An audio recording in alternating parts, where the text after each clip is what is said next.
morta in casa da almeno 6 anni, il figlio ha continuato a percepire la sua pensione. L'orribile vicenda a Verona, l'uomo sentito in queste ore dagli inquirenti.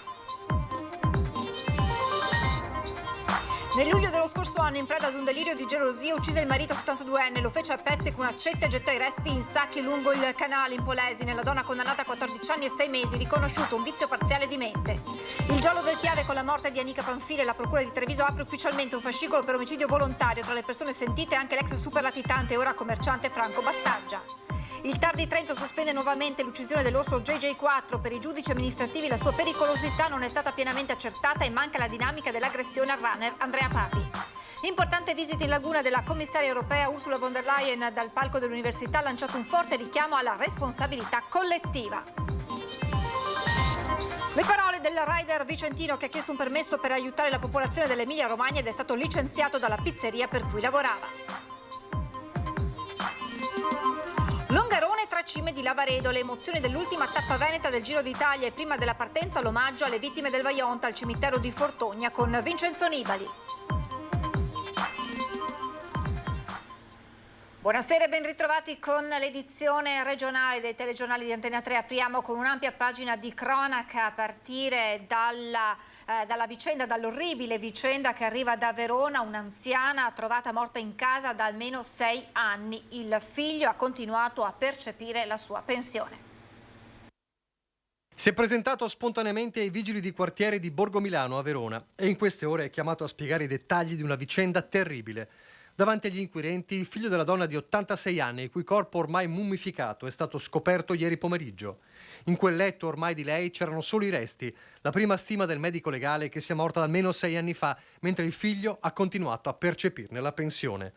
Morte per cause naturali o meno è presto per stabilirlo, così come sono tanti gli interrogativi di questa storia dell'orrore che va in scena in un appartamento all'ultimo piano di una palazzina di Borgo Milano, periferia del capoluogo scaligero.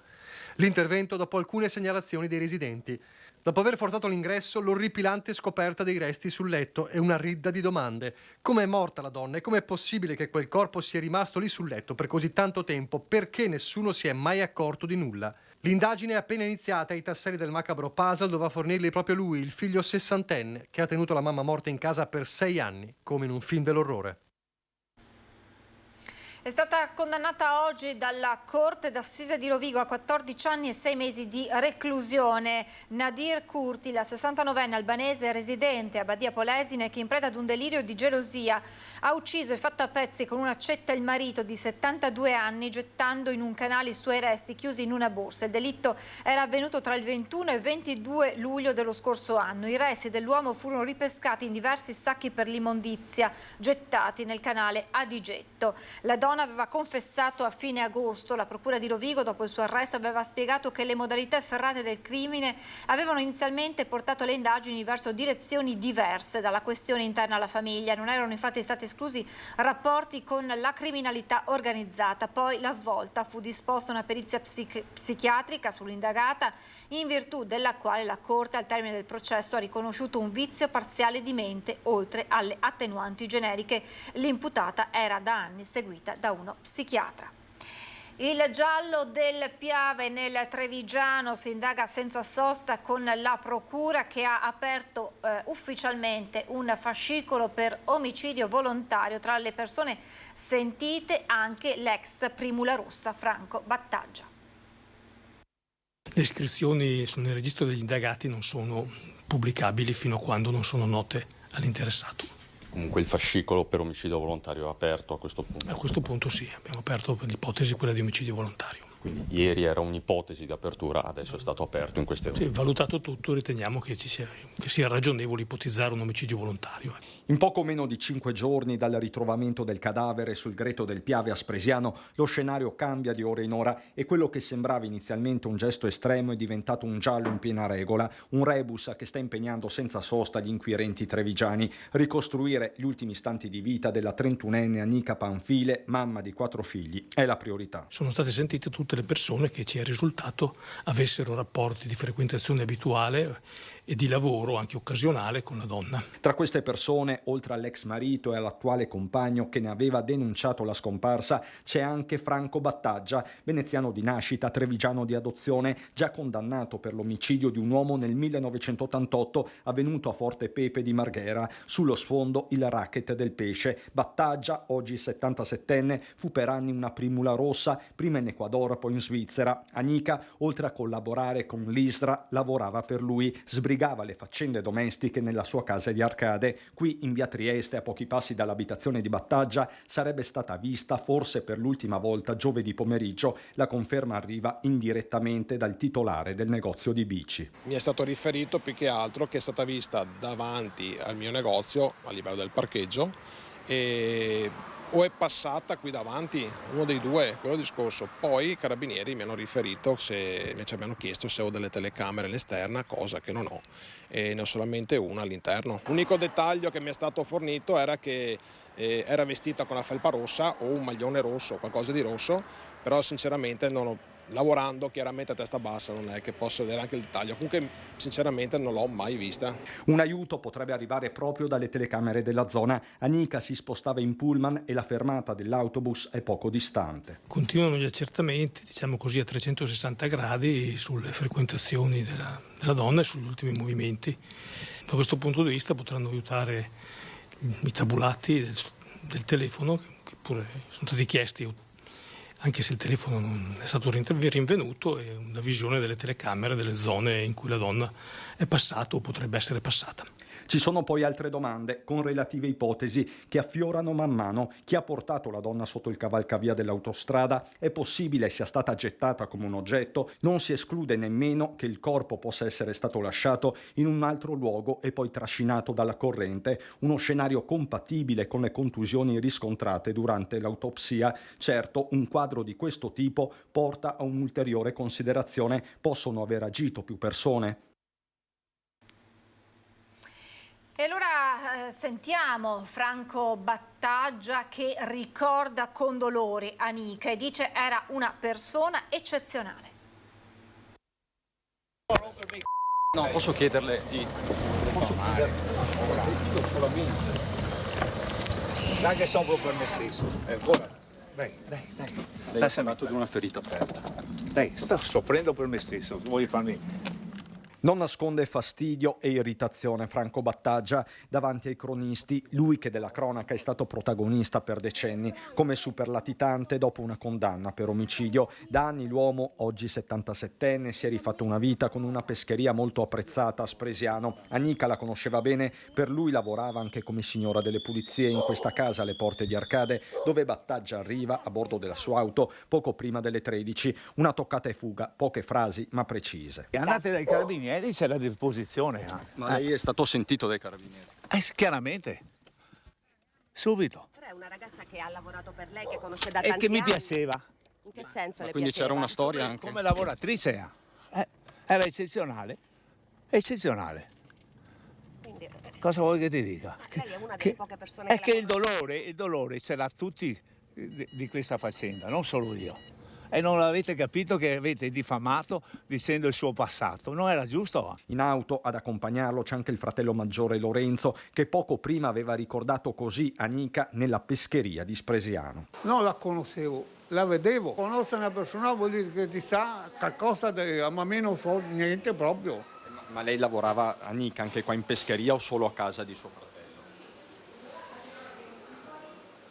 Non so dire, mi ho vista che quando lavorava qua, siccome che è mio fratello ogni tanto vengo a trovarlo, no? Ma io sto vecchio, non ho niente da fare, vengo a trovarlo. Ho visto e basta, non so più niente. Dopo quanti anni che ha? Bionda naturale, non so niente. Anica era una persona comunque conosciuta in zona, lei che si muoveva spesso con i mezzi pubblici. La vedevo che girava sia qua in zona e Spresiano, Bisnadello, però cosa facesse dopo non lo so precisamente. Il TAR di Trento sospende nuovamente l'uccisione degli orsi JJ4 ed MJ5. Per i giudici amministrativi la pericolosità di JJ4 non è stata pienamente accertata e manca la dinamica dell'aggressione al runner. Andrea Papi. La misura dell'abbattimento consegue all'affermazione della pericolosità dell'animale, ma tale affermazione non trova spiegazione nell'impugnato decreto né nei due pareri dell'ISPRA, visto che nel caso in esame non sono stati eseguiti seri accertamenti al riguardo. Con queste motivazioni il TAR di Trento ha nuovamente sospeso fino al 27 giugno l'uccisione degli orsi JJ4 e MJ5. Per i giudici amministrativi la pericolosità dell'orsa JJ4 non è stata pienamente accertata. Il Tribunale chiede di verificare la dinamica dell'aggressione del plantigrado ad Andrea Papi, il runner 26enne morto lo scorso aprile. Sebbene vi sia motivo di ritenere che l'aggressione del giovane sia dipesa dalla presenza di cuccioli al seguito dell'orsa, tuttavia non v'è traccia degli accertamenti posti in essere dalla provincia al riguardo, perché non è stata prodotta in giudizio la documentazione richiesta, tanto più necessaria se si considera che anche il consulente di parte della propria relazione, a seguito dell'esame autoptico effettuato sul cadavere del giovane, ha evidenziato la necessità di ulteriori verifiche, scrivono ancora i giudici. Soddisfatte le associazioni animaliste che avevano presentato ricorso, tra queste l'AV che torna sulla possibilità di trasferire i due orsi in un rifugio sicuro, dicendosi pronta a sostenerne le spese. Per questo, si apprende, depositerà l'approfondimento richiesto del progetto per portarli in salvo. Il 14 dicembre ci sarà l'udienza di merito del TAR e l'AV ritiene che fino a questa data JJ4 e MJ5 non possano essere uccisi. Importante visita in laguna della commissaria europea Ursula von der Leyen, che dopo essere intervenuta allo UAV di Venezia ha visitato anche la Biennale di Architettura ai Giardini e si è intrattenuta con i bambini. Dal palco dell'università ha lanciato un forte richiamo alla responsabilità collettiva. La prima tappa è stata in prefettura, è iniziata da qui la visita a Venezia della commissaria europea Ursula von der Leyen stamani in città per intervenire ad un incontro promosso dalla UAV di Venezia sui cambiamenti climatici. Per la prima volta in città la commissaria. Dalla prefettura, in gondola con il sindaco Luigi Brugnaro, la commissaria ha raggiunto Ca' Farsetti e da qui è andata in giro per la città con il sindaco che gli ha illustrato alcuni interventi. Poi ha raggiunto l'Aula Magna dello UAV, dove ha dialogato anche con Leslie Rocco, direttrice della Biennale di Architettura. L'Europa è con voi. È importante essere qui non solo nel momento attuale, ma anche per aiutare la regione quando ci sarà da ricostruire. Ricostruire significa trovare un equilibrio nuovo con i cambiamenti climatici. Il Next Generation è un piano ad ampio raggio, non solo per i danni di ora. Per l'Italia ci saranno 6 miliardi di euro. Ad esempio, ripristineremo il letto del fiume Po.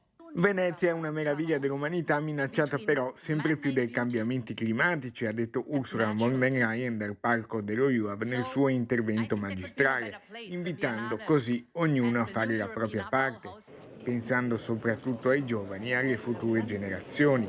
Poi il pranzo della delegazione Ca' Vendramin Calergi, sede del Casinò Municipale di Venezia, la visita alla Biennale di Architettura che ha appena aperto, dove la commissaria europea ha visitato numerosi padiglioni. In particolare si è soffermata al padiglione centrale, quello dell'Ucraina, portando così un forte messaggio di pace, e anche il padiglione Venezia, intrattenendosi amabilmente con alcuni bambini.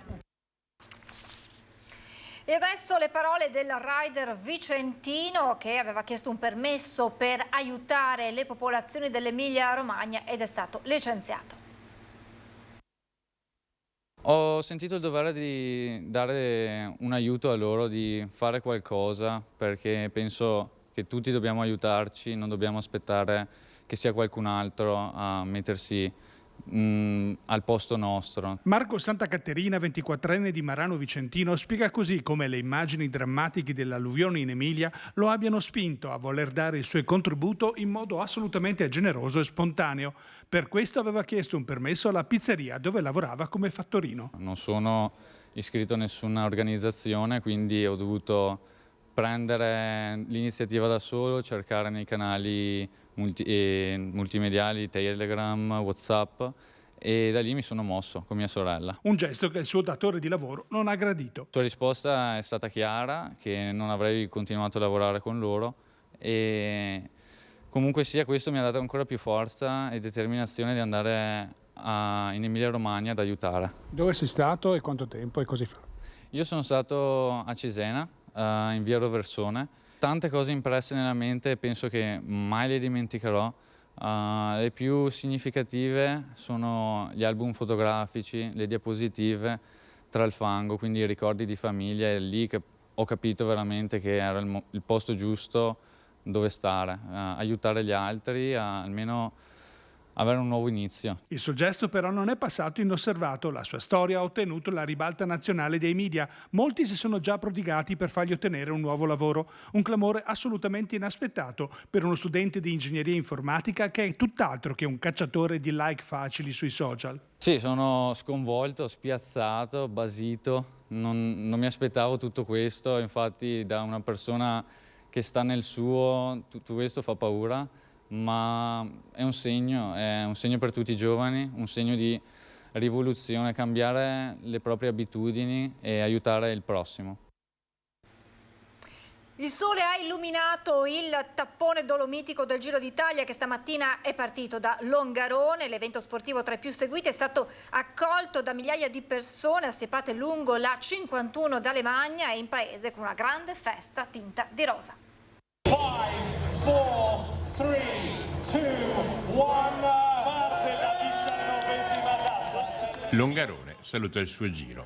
Una corsa in rosa che, partita dalla zona industriale, ha attraversato il centro tra tifosi abitudinari oppure occasionali per poi far scattare il tratto competitivo fuori città, guardando le tre cime di Lavaredo con la cima Coppi probabilmente decisiva in questa edizione. Una mattinata di festa importante per chi sui marciapiedi applaudiva. Dopo il 50°, adesso questo è il 60°, e per noi insomma porta gente, porta un po' di allegria anche sul nostro paese. È molto importante questo per Longarone perché, visto che è anche una città molto nominata per la diga, quindi è bello. È un bel evento sicuramente, una bella emozione, un po' di turismo che si muove, un po' di gente. Sicuramente è un bel evento perché questo paese merita molto e forse alle volte è poco valorizzato e siamo molto contenti che il Giro passi di qua. Vuol dire intanto portare gente a Longarone, far conoscere Longarone per chi non lo conosce, e poi è sempre una bella cosa. Per Longarone è una grande opportunità per vedere sia bambini che i nonni in strada, per vedere i professionisti girare, è sempre molto bello, una gioia per questa comunità sicuramente. Lungo Giro d'Italia a Longarone, tra memoria e riflessione per i 60 anni dal disastro del Vajont, stamattina al cimitero monumentale di Fortogno, un omaggio istituzionale alle vittime e al coraggio dei sopravvissuti. Fiori per ricordare le vittime del Vajont. Fiori in un giorno fortemente voluto dalla Regione Veneto, nel 60° dalla tragedia. Ho voluto con forza questo giro a Longarone, con la partenza di Longarone, la regione che progetta le tappe ogni anno. E 60 anni dalla tragedia del 9 ottobre del 63 non poteva che non portarci qui, a ricordare la tragedia del Vajont, a ricordare che qui in questo cimitero ci sono 1910 cippi, e a ricordare i morti, ma a ricordare anche il rapporto devastante che molto spesso l'uomo ha con la natura. Un significato importante, soprattutto in chi quel ricordo coincide con il vivere quotidiano. Vuol dire tanto, averlo riportato qui dopo 10 anni è significativo, soprattutto perché il messaggio che lo sport può fare anche memoria penso che sia importante, quindi questa è stata una grande occasione di visibilità, però anche al tempo stesso con questa cerimonia fatta qui in cimitero abbiamo voluto ricordare le vittime intensamente e ringrazio soprattutto Vincenzo Nibali che qui 10 anni fa arrivò in maglia rosa e oggi ha voluto essere qui insieme a noi per rivivere quel momento. E allora eccolo lo squalo che fra tante vittorie fu capace di aggiudicarsi almeno una volta come soli altri 6 ciclisti Giro, Vuelta e Tour. Giro che 10 anni fa lo vide in rosa proprio e anche a Longarone. Era una giornata veramente molto dura perché pioveva ed era molto fredda. Oggi il sole splende, però essere qui, essere ritornato in questo luogo, un luogo per la memoria, e la memoria anche legata allo sport, è una cosa molto bella, e portare un segno di riconoscenza qui al cimitero, io credo che è una cosa molto, molto bella, e rende onore e anche doverosa verso quei cittadini che persero la vita in quel tragico, in quella tragedia proprio tanti anni fa. Finisce qui questa edizione del nostro telegiornale, vi lascio le previsioni del tempo. Grazie per essere stati con noi e buona serata.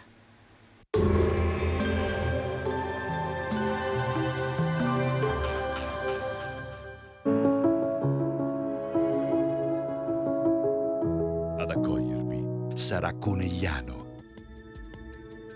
Bentrovati al meteo. Ultimo weekend di maggio con sole e caldo non eccessivo, ma anche rovesci e qualche temporale. Vediamo insieme in dettaglio. Sul Veneto avremo un ampio soleggiamento ovunque, soltanto di pomeriggio non sono escluse sui rilievi e fin verso le zone limitrofe alcune piogge. Temperature minime tra 11 e 17 gradi, massime in lieve calo, comprese tra i 24 e i 27 gradi. Spostiamoci ora sul Friuli Venezia Giulia. Anche in questo caso tempo stabile con cielo in prevalenza sereno, probabilmente poco nuvoloso al pomeriggio, specie sulla zona montana. Temperature minime sui 12-17 gradi, massime sui 24-28 gradi. Infine diamo uno sguardo alla situazione del Trentino Alto Adige, dove il tempo risulterà alquanto soleggiato e caldo, con possibili rovesci, ma del tutto isolati nel corso del pomeriggio. Temperature minime intorno ai 12-14 gradi, massime sui 25-28 gradi. Dal meteo è tutto, vi auguro un buon proseguimento in nostra compagnia.